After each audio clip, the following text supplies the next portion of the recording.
se ve que es favorable la relación con los trabajadores, es casi como médico de familia y bueno, la evolución en ellos también se ha notado. Eran más reticentes al ver a una mujer, pero bueno, poco a poco la verdad es que se han ido acomodando como lo han hecho en el resto de la sanidad. Pues consiste en la vigilancia de la salud, que no es más que hacer reconocimientos médicos anuales en función de los riesgos a los que los trabajadores están expuestos y en función de eso y los estudios realizados y la valoración de riesgos, pues se hace un protocolo u otro. Y si es necesario, se adapta a su puesto de trabajo, si se nota alguna minusvalía o una falta de actitud para alguno de esos trabajos. Sí, es un trabajo en equipo. Lleva una serie de pruebas que elaboran primero el equipo de enfermería y ya todos esos datos llegan a mí y pues en función de lo que yo sonsaco de esos datos más las exploraciones que yo le hago, pues ya se valora su actitud o no para su puesto actual de trabajo. Si no, aquí se hace todo en el día. Vamos, ellos llegan a las 7 de la mañana, se hacen su analítica y a las 9:15 están ya estoy comenzando yo con ellos. Y depende del orden en el que lleven, pues acaban un poquito antes o un poco después, pero la analítica les lleva minutos, vienen a la parte de lo que son las pruebas complementarias con la enfermería, que a lo mejor son 15 minutos, y ya después vienen conmigo pues otros 15. O sea que porque no solo son los reconocimientos médicos lo que aquí realizamos, también tenemos una consulta diaria que sería como el médico de cabecera, pero a nivel de los trabajadores. De hecho, hay muchos que no conocen a su médico de cabecera. El médico de cabecera sería yo, en ese caso. Ha cambiado bastante. Si nos fijamos hace 40 años, que es la experiencia que yo tengo, los reconocimientos básicos eran básicos de salud. Siempre ha ido encaminada la prevención de los riesgos laborales y de la vigilancia de la salud en el mismo sentido, a proteger al trabajador, pero se hacían unas pruebas básicas de auscultación cardíaca y pulmonar, un análisis de sangre básico también, con hemograma, fórmula leucocitaria, velocidad de sedimentación, una prueba básica de orina para ver exclusivamente los anormales, y tensión, pulso y poco más, peso y talla. Eso se ha ampliado bastante. Y en el aspecto de analíticas específicas había relativamente pocas. Se hacían radiografías seriadas de todo el personal para ver cómo estaban esos pulmones. A lo mejor sin tener, hoy día se considera que no tiene mucho sentido en hacer una placa radiográfica o dos anualmente por prevenir también la irradiación sobre el trabajador. O sea, el concepto es completamente diferente al que se utilizaba 40 años o 50 atrás, supongo. Siempre se ha pensado en la salud del trabajador, pero desde una óptica completamente diferente. Era el encontrar cosas por evidencias más que el no encontrarlas porque se había hecho una prevención en condiciones. En ese aspecto se ha cambiado bastante, ¿no? Pues generalmente lo que hacemos es una citación anual a todos los productores de la empresa, haciéndolo coincidir generalmente con el mes y la fecha aproximada del año anterior, con objeto de que sea anual, que no sea hacia lo loco y sea bimensual o semestral y otros tarden año y medio en pasarlo, ¿no? Una vez que se hace la extracción, pues empezamos con la analítica diaria, que consiste en bioquímica con los parámetros habituales, análisis de orina, hemograma completo, y a los mayores de 45 años se le hace un test, el PSA, antígeno prostático, para ver si es negativo o positivo. En caso de que sea positivo, se manda a hacer un cuantitativo para ver cuántos miligramos tiene y prevenir el cáncer de próstata o los adenomas de próstata, y para que sea atendido por el especialista lo antes posible. Aparte, pues las pruebas de tensión arterial, visión, audiometría, electrocardiograma para aquellos que tengan más de 40 años. En fin, una batería de pruebas que es bastante completa. Participamos activamente porque nosotros mismos cada año, cada 2 años solemos hacer un curso como de reciclaje o de formación continuada para tener fresco una serie de cosas que habitualmente, si no las practicas, se te van olvidando. Si no del todo, pues no lo tienes fresco. Y aparte, pues los cursos que hace la empresa para enseñar primeros auxilios y eso al personal, colaboramos con los doctores, con los médicos, sobre todo en el aspecto práctico. Ellos suelen dar la teoría casi toda, y cuando vamos a hacer maniobras de resucitación o de inmovilización a un accidentado y eso, pues sí, colaboramos con ellos activamente.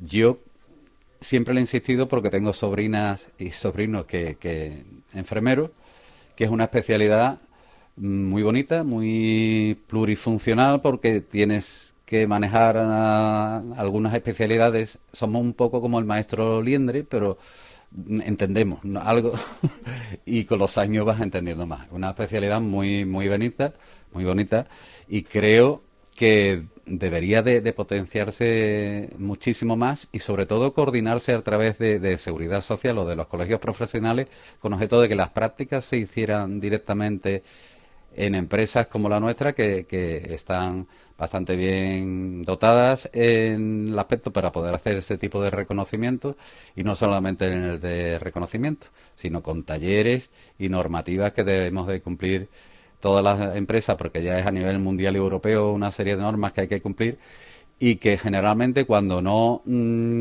se está dentro de una empresa o te la explican directamente sobre el papel, no se ven. Es una cosa que habría que ver directamente sobre el sitio de trabajo o sobre el sitio donde nos encargamos a vigilar la salud.